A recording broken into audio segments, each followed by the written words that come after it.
Нарық салтымызды өзгертті. Бүгінде екінің бірі фрилансер. Адамдар бір жұмысқа байланбай, еңбегімен тәжірибесін қолдауды үйренді. Елорда әкімдігі үйде отырған әйелдерді осы қатарға тартып, заманға қажетті кәсіпке баулымақ. Осы мақсатта жақында кәсіпкер ана әлеуметтік жобасы іске қосылды. Ол қандай жоба? Оған кімдер қатыса алады? Бұл туралы бүгін Астана Лайф бағдарламасында толығырақ тарқатамыз.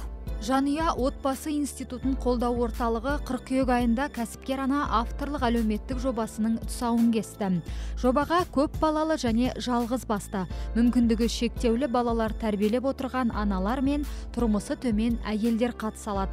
Басты мақсат кәсіпкер әйелдер қатарын көбейтіп, нәзік жандылардың әлеуметтік өмірін жақсарту. Ол жобаның ең басты мақсаты әр анаға, мысалы, көп балалы анаға үйде отырып, үйден шықпай, жалпы айтқанда фрилансер дейді ғой, фрилансер болуды үйретеміз. Оған қоса әр ана 9-дан 6-ға дейін жұмыс орнында отыруға мүмкіндігі болмайды. Сол себепті осы керекті білім, керекті тәжірибе алуға біз үйретеміз. Бірінші этап ол жаңағы бизнес тренингтер өтіледі, одан қоса коуч сессиялары өткізіледі.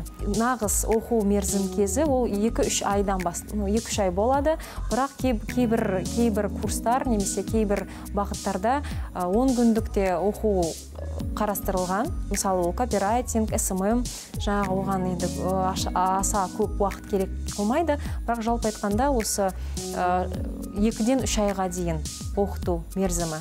Бұл ақысыз білім.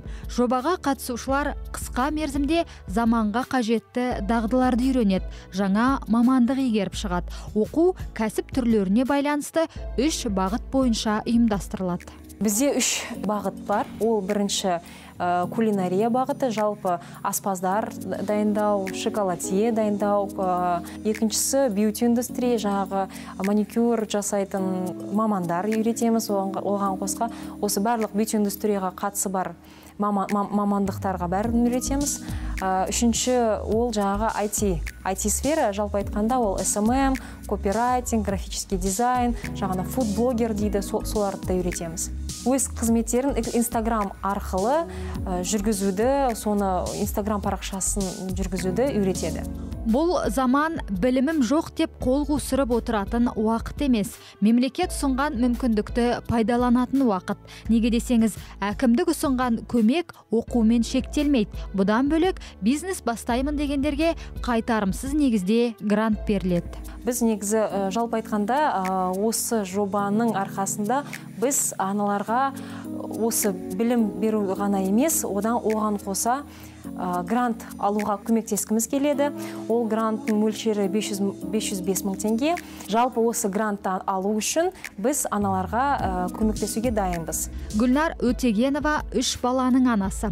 Мамандығы кітапханашы. Ол кәсіпкер ана әлеуметтік жобасына қатысып, психологиялық тренингтен өтті және нумерологтың кеңесін тыңдады. Енді аспаз мамандығын игеруде. Ізденіп, кім болып жұмыс істемедің десеңші, мен бәрін көрдім.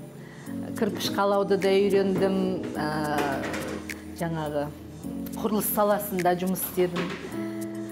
Сосын таксист болып жұмыс істедім. Сол енді балдарды әйтеуір жеткізудің амалы.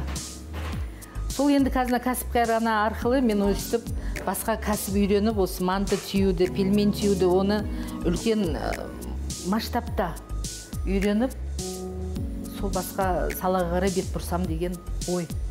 Үлкейтіп, ұлғайтып, ары қарай осыны алып кеткім келеді. Нұрсұлтан қаласы әкімдігі биылдыққа 2000 грант бөліп отыр. Алайда аналардың бизнес бастамалары көңілден шықса, бұл сан өсуі мүмкін.